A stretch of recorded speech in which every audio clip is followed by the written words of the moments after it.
나이가 들면서 몸속 변화가 시작됩니다. 40대가 되면 매년 근육의 약 1%씩 조용히 사라져요. 10년이 지나면 전체 근육의 10%가 줄어들죠. 나이가 더 들수록 이 속도는 빨라집니다. 근육이 줄어드는 건 단순히 힘이 약해지는 문제가 아닙니다. 우리 몸에서 근육은 포도당을 저장하는 창고 역할을 하거든요. 창고가 작아지면 혈액 속 당분이 쌓이면서 당뇨병 위험이 높아집니다. 또한 근육은 몸의 에너지 공장입니다. 공장이 줄어들면 기초대사량이 떨어지고 같은 양을 먹어도 살이 찌기 쉬워져요.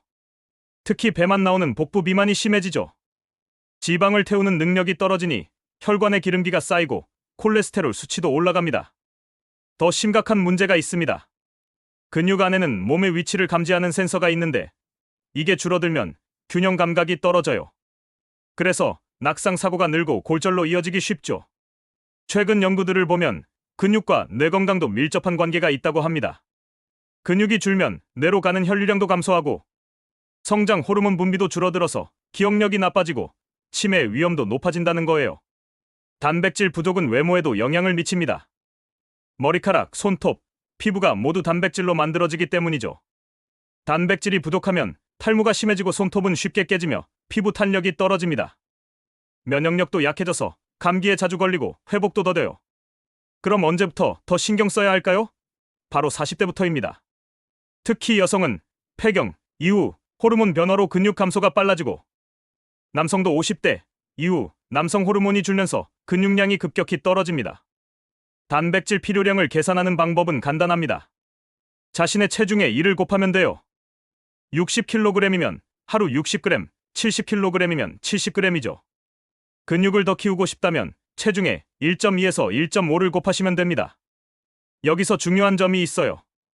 고기 100g을 먹는다고 단백질 100g을 먹는 게 아닙니다. 고기 100g 안에는 단백질이 약 20g 정도밖에 안 들어있거든요. 나머지는 수분, 지방, 그 외 성분들이에요. 60kg인 분이라면 하루에 단백질 60g이 필요한데 고기로만 채우려면 300g, 거의 한 근을 먹어야 해요. 달걀은 하나에 6g 정도니까 10개를 먹어야 하죠. 이게 쉽지 않으니 많은 분들이 단백질 부족에 시달리는 겁니다. 더 알아두어야 할 게 있습니다. 우리 몸은 한 번에 흡수할 수 있는 단백질 양이 제한되어 있어요. 대략 20g에서 40g 정도인데요. 아침과 점심을 거르고 저녁에만 많이 먹어도 효과가 없다는 거예요. 나눠서 드시는 게 중요합니다. 하루 필요량을 3번 이상 나눠서 드세요. 60g이 필요하다면 아침 20g, 점심 20g, 저녁 20g 이렇게요. 이렇게 하면 흡수율도 좋아지고 근육 합성도 하루 종일 꾸준히 일어납니다. 나이가 들면 단백질 흡수율도 떨어집니다. 젊을 때는 90% 이상이었는데 70대가 되면 70% 정도로 떨어지거든요. 흡수율을 높이려면 비타민C와 함께 드시면 좋아요. 고기 드실 때 상추나 깨시풀 곁들이거나 식후에 과일을 먹는 것도 도움이 됩니다. 파인애플이나 키위에 들어있는 효소가 단백질 소화를 돕습니다. 그리고 충분히 씹어서 드세요. 한 입에 30번 이상 씹으시는 걸 권합니다. 간식도 전략적으로 활용하세요.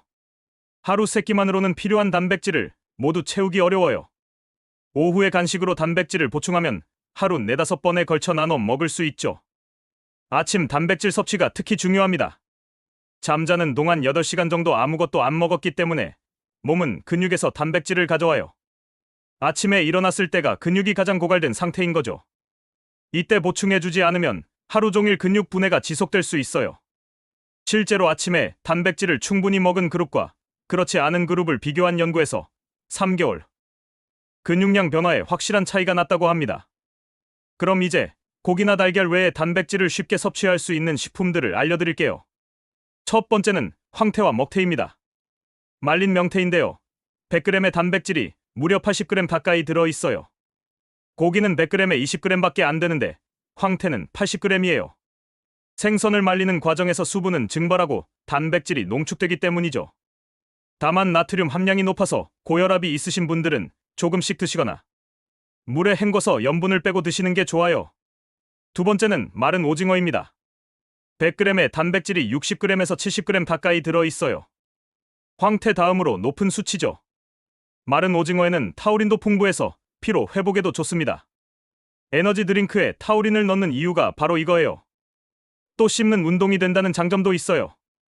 나이가 들면 턱 근육도 약해지는데 마른 오징어를 씹으면 턱 근육을 단련하고 침 분비도 촉진돼서 소화에도 도움이 됩니다. 단 이것도 나트륨을 주의하세요. 너무 딱딱한 것보다는 부드럽게 가공된 제품이 좋습니다. 세 번째는 참치캔입니다. 정말 간편하죠? 100g에 단백질이 20g 정도 들어있어요. 달걀 3, 4개 분량입니다. 참치에는 오메가3 지방산도 풍부해서 혈관 건강에 좋고 DHA 성분은 뇌 건강에 도움이 됩니다. 보관도 쉽고 유통기한도 길어서 비상식품으로도 좋죠. 혼자 사시는 분들에게 정말 유용한 단백질 공급원이에요. 네 번째는 그릭 요거트입니다. 일반 요거트와 뭐가 다를까요? 그릭 요거트는 유청을 제거해서 단백질을 농축시킨 요거트예요.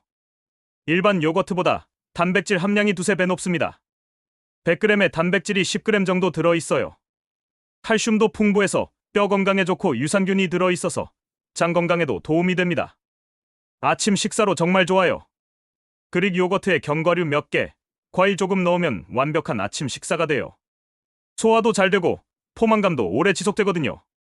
블루베리나 바나나를 넣거나 꿀 한 스푼 넣으면 맛있게 드실 수 있어요. 단 당분이 첨가된 제품은 피하시고 플레인 제품을 선택하세요. 다섯 번째는 파마산 치즈입니다. 100g에 단백질이 35g 정도 있어요. 고기보다 높은 수치예요. 물론 한 번에 많이 먹긴 어렵죠. 너무 짜고 칼로리도 높으니까요. 하지만 조금씩만 활용해도 단백질 보충에 큰 도움이 됩니다. 샐러드에 파마산 치즈 가루를 뿌리거나 달걀찜 만들 때 조금 넣으면 맛도 좋아지고 단백질도 늘어나요. 간단한 요리법을 하나 알려드릴게요. 달걀 2개에 우유 조금, 파마산 치즈 한 스푼 넣고 전자레인지에 2분간 돌리면 고단백 달걀찜이 완성됩니다. 이것 하나면 단백질이 20g 이상 들어있어요. 파마산 치즈도 나트륨이 높으니 조금씩만 드세요. 이런 식품들의 좋은 점은 모두 간편하다는 거예요. 복잡한 요리가 필요 없이 간식으로도 먹을 수 있거든요. 오후에 출출할 때 황태 한 조각, 저녁 후에 그릭 요거트 하나 이런 식으로요. 하루 3끼 식사만으로 부족한 단백질을 쉽게 보충할 수 있습니다. 단백질을 드실 때는 물을 충분히 마시세요. 단백질을 소화하고 대사하는 과정에서 많은 물이 필요하거든요. 하루에 8잔 정도는 마시는 게 좋아요. 이제 단백질 섭취 시 주의사항도 알려드릴게요. 첫째, 과도한 단백질 섭취는 금물입니다.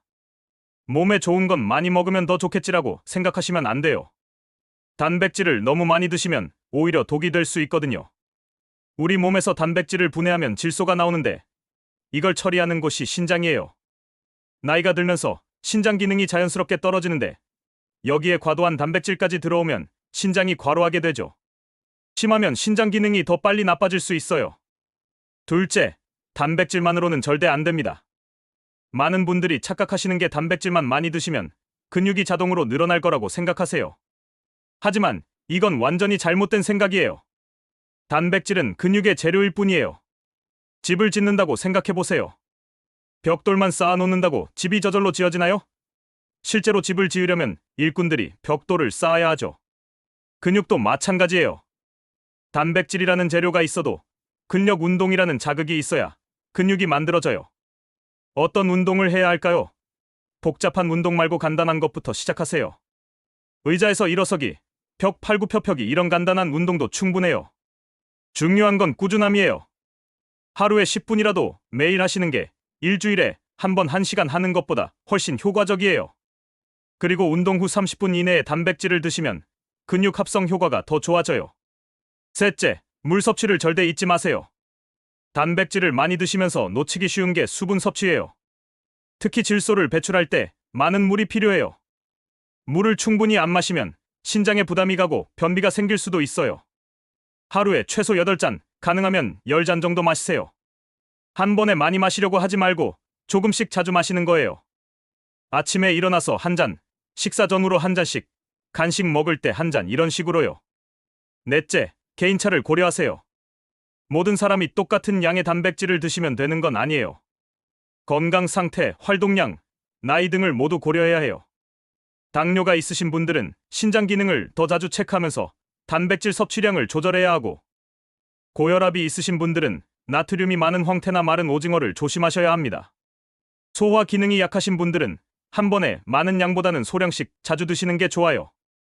또 부드러운 형태의 단백질, 예를 들어 그릭 요거트나 달걀찜 같은 걸 선택하시는 게 좋죠.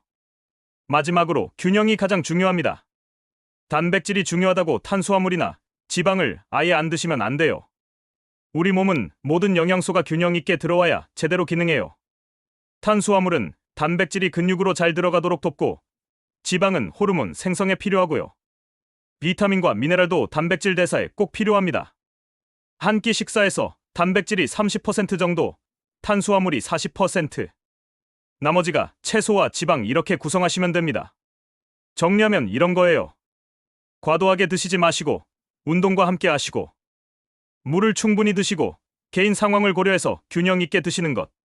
이 모든 걸 지키시면서 앞서 말씀드린 고단백 식품들을 활용하시면 건강한 근육과 활력 넘치는 노후를 보내실 수 있을 거예요. 건강한 노후는 하루아침에 만들어지지 않아요. 오늘부터 작은 변화를 시작하세요. 내일 아침 달걀 하나 더 드시는 것부터, 오후에 그릭 요거트 하나 드시는 것부터 시작해보세요. 무엇보다 꾸준함이 가장 중요해요. 완벽하게 하려고 하지 마시고 60%만 실천하셔도 충분합니다. 3개월만 꾸준히 해보세요. 분명 몸의 변화를 느끼실 거예요.